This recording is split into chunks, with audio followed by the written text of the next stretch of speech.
សូមស្វាគមន៍មកកាន់ Sina Teach រៀនបច្ចេកវិទ្យាងាយៗជាភាសាខ្មែរសួស្តីបងប្អូនទាំងអស់គ្នាសូមស្វាគមន៍មកកាន់ Channel Sina Teach អញ្ចឹងថ្ងៃនេះដែរខ្ញុំនឹងបង្ហាញចំណុចទី5របៀបបង្កើតវីដេអូចម្រៀង AI សម្រាប់បង្ហោះចូលបណ្ដាញសង្គម YouTube Facebook ឬ TikTok បាទអញ្ចឹងកុំឲ្យខាតពេលយូរឡើយតោះឥឡូវយើងទៅអនុវត្តទាំងអស់គ្នាបាទយើង refresh មួយមកបាទអញ្ចឹងយើងទៅបើកfolder ចម្រៀងយើងឲ្យមុននៅក្នុង Drive E តតែអនុស្សាវរីយ៍បាទឥឡូវខ្ញុំបានកែ cover សារថ្មីហើយដោយសារបទចម្រៀងហ្នឹងបទស្រីប៉ុន្តែ cover កាលមុនប្រុសតែ cover នេះស្រីទេអញ្ចឹងខ្ញុំបានកែហើយអញ្ចឹងសម្រាប់ការកែ cover ហ្នឹងវាអត់មានអីពិបាកទេវាខុសរូបប្រុសស្រីអញ្ចឹងណាយើងចូលមកកន្លែងយើងបង្កើតរូបកាលថ្ងៃមុនមកក្នុង Chat GPT យើងហ្នឹងនេះយើងចុចពី edit នេះចឹងមកយើងដាក់កែរូបទៅជាមនុស្សស្រីអីវិញចឹងទៅ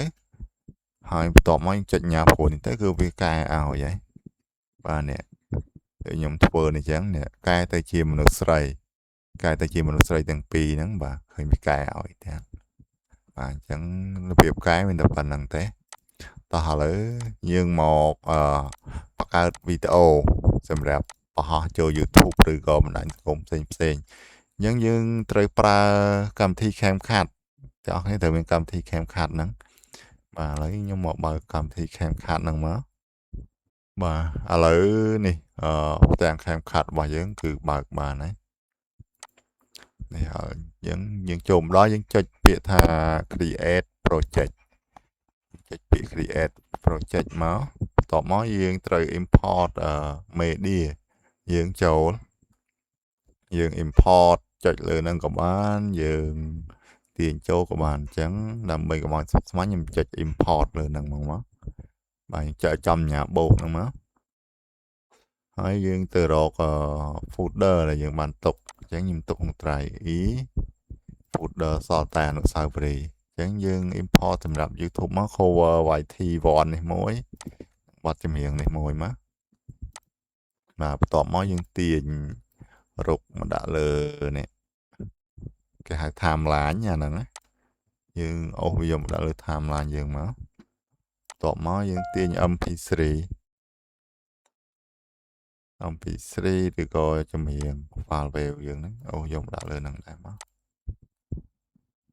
បន្ទាប់មកយើងបរូមវាឲ្យរៀងតូចតិចដើម្បីងាយស្រួលទាញរូបឲ្យចប់ស្មើជាមួយនឹងចម្រៀងបាទឥឡូវតែប៉ុណ្្នឹងក៏បានវីដេអូហើយនេះ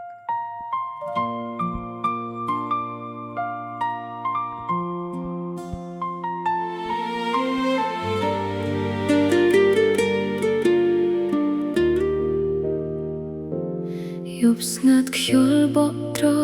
ជាបាទឥឡូវយើងបានវីដេអូហើយប៉ុន្តែមើលទៅវាដូចអត់សូវតាក់ទាញណាអញ្ចឹងយើង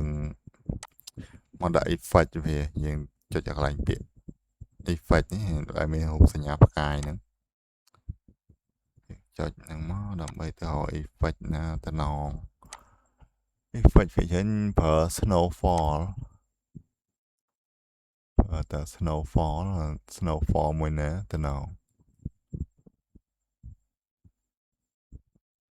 បាទត្បូងសិតតែគិតលុយអានេះយើងត្រូវប្រើ free ទេបាទមួយនេះតំណងនេះបាទយប់ស្ងាត់ខ្យល់បក់ត្រជាបាទយើងចុចលើវាអញ្ចឹងមកយប់ស្ងាត់ខ្យល់បក់បាទយើងចុចលើវាអញ្ចឹងមកយើងទាញវាយកមកដាក់លើ timeline យើងអញ្ចឹងមក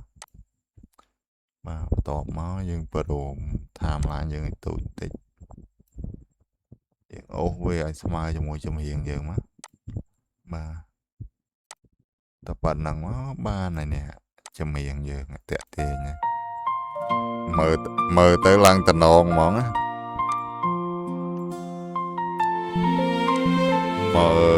មើលទៅតំណងបត់ចម្រៀងសេតហ្មង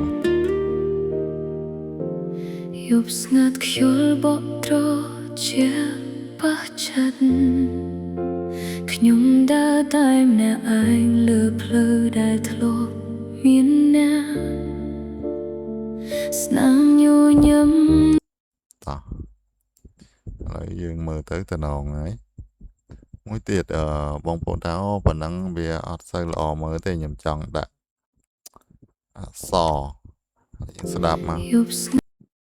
យប់ស្ងាត់ថងនេះមានពាក្យថាយប់ស្ងាត់អញ្ចឹងដើម្បីដាក់អក្សរបានគឺយើងប្រើមុខងារមួយដែលហៅថា text នេះបាទបងប្អូនចុចលើ text ហ្នឹងមកចូលមកចុចពាក្យថា add text default text ហ្នឹងបងប្អូនចុចលើវាមកអូសវាយកមកដាក់កន្លែងដែលយើងត្រូវដាក់ចម្រៀងដាក់កន្លែងចាប់ផ្ដើមគេច្រៀងយើងដាក់ចឹងមក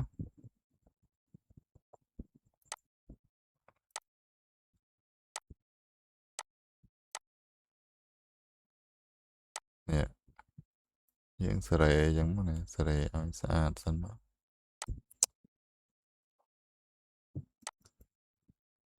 តបមកយើងទៅបើក file lyric យើងដែលបានសេទុកពីថ្ងៃមុនយើង copy lyric យើងម្ដងមកបន្ទាត់ចឹងមកដើម្បីយកមកដាក់ក្នុងនេះចុច control បូកអក្សរ V មកនេះចាញ់ហើយយប់ស្ងាត់អីចឹងមក យប់ស្ងាត់ខ្យល់បក់ត្រជាប៉ះចិត្ត មកវាចប់ត្រឹមនេះកន្លែងប៉ះចិត្តណាចប់ត្រឹមហ្នឹងយើងអូសឲ្យស្មើត្រឹមហ្នឹងមកតបមកយើងត្រូវកែ font អក្សរ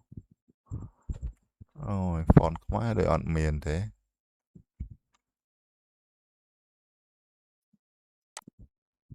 អូមានតែ font ខ្មែរនេះចុច system font នេះមកចេញ font មកហើយយើងមើល font ណាឡូយតិចមកដាក់ទៅនេះ font នេះមើលទៅឡូយតបមកយើងរើសទំហំដូចជាធំពេកបាទយើងដាក់ប៉ុណ្ណេះមកបាទយើងដាក់ប៉ុណ្ណឹងតបមក animation យើងមើល animation free អត់ត្បូងសើ free ហើយ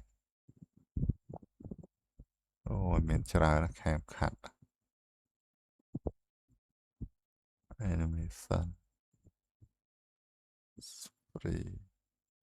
បងប្អូនមានពេលអាចស្រាវជ្រាវរកមើលខ្លួនបាន animation ក្នុងខាត់ហ្នឹង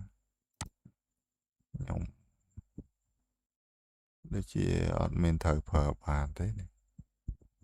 តែ load នេះចង់បានចេញ load អក្សរម្ដងមួយខ្ញុំធ្លាប់ប្រើកាលមុនតែវាអត់ឃើញ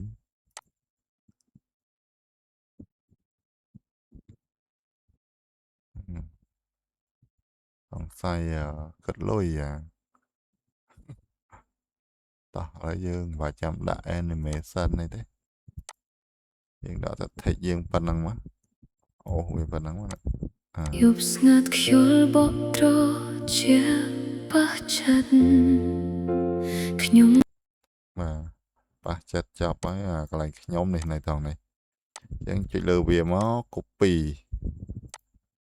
មកយើងចុចពាក្យផាសមកនេះឃើញវាលោតចំតាមហ្នឹងអត់អញ្ចឹងយើងទៅ copy lyric យើងមួយទៀតមកយកមកដាក់ទៀតមក control V ទៀតមកបាទយើងស្ដាប់ខ្ញុំដើរតែម្នាក់ឯងលើផ្លូវដែលធ្លាប់មានអ្នកបាទមានអ្នកចប់ត្រឹមនេះមើលតស្នាមញញឹមបាទយើងចុច copy តទៀតមកយើង copy អញ្ចឹងដើម្បីឲ្យវាដូចគ្នាអក្សរឲ្យដូចគ្នាកុំឲ្យវាពិបាកកែ font ច្រើនដងបាទយើងទៅ copy នេះទៀតមកចុចឲ្យវាចេញ select អញ្ចឹងទៅអស់មកចុច control V មក បាទយើង អ ស្ដាប់ ញ ទៀត ញឹមនៅតែច្បាស់ក្នុងការចងចាំតែថ្ងៃ បាទនេះយើងបន្តទៀតនេះcopy មកផាសមកទៅ copy lyric copy lyric យើងមកនេះចុចលើនេះ Ctrl V ទៀតមកយើងស្ដាប់ទៀតមក អ្នកខ្លាយជាមនុស្សឆ្ងាយខ្ញុំ បាទអញ្ចឹងខ្ញុំឧទាហរណ៍ឲ្យបានតែមកវគ្គហ្នឹងទេព្រោះច្រើនយើងត្រូវថតវីដេអូយូរបាទតោះឥឡូវយើងមកដល់ពេលវេលាយើងត្រូវ export វីដេអូនឹងចេញបាទអញ្ចឹងយើងចុចពាក្យ export នៅខាងលើនេះចុចវាមួយយ៉ាងមកយើងទៅរើសនេះអាកន្លែងរូបនេះអានេះគេហៅរូប folder ចុចលើហ្នឹងមកហើយកន្លែងយើងត្រូវទុកចម្រៀងរបស់យើងអញ្ចឹងយើងទុកនៅក្នុង folder ចម្រៀងរបស់យើងដែរមកតោះឥឡូវយើង copy អានេះហើយទុកទៅសេក្នុង title នេះក៏ name នេះក្នុងនេះគេដាក់ name យើងដាក់វាយដាក់ចឹងមកយើងរើសមក1080កុំព្យូទ័របងប្អូនខ្លាំងរើស 8K 2K ចឹងដែរប៉ុន្តែកុំព្យូទ័រខ្ញុំកំពុងថតចឹងខ្ញុំអាចរើសធំជាងនឹងបានទេរើសធ្វើ1080 MP4 30 frame ហ្នឹងបើបងប្អូនចង់ឲ្យគុណភាពល្អរើស60 frame អីចឹងទៅកាន់តែធំកាន់តែល្អហើយបាទតបមកអានេះយើងមិនបាច់ចាំក្រេះទេបាទអញ្ចឹងយើងពពេញតែប៉ុណ្ណឹងជ្រើសរើសកន្លែងដាក់ចម្រៀងរបស់យើងមកយើងចុច export ទៅបាទហ្នឹង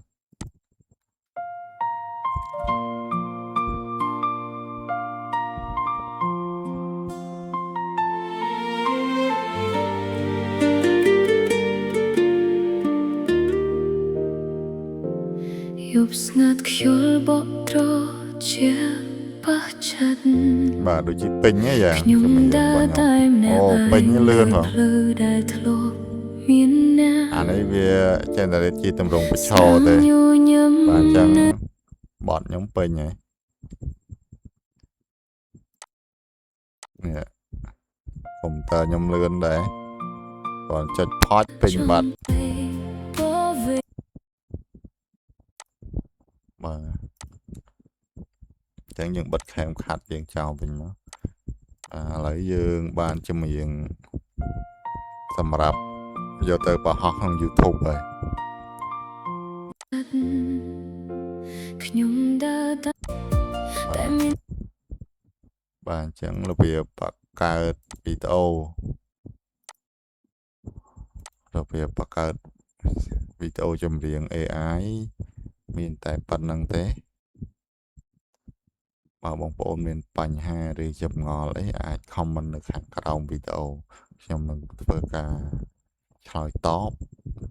ឬក៏ធ្វើវីដេអូបង្ហាញបន្ថែមអរគុណសម្រាប់ការតាមដានទាំងអស់គ្នា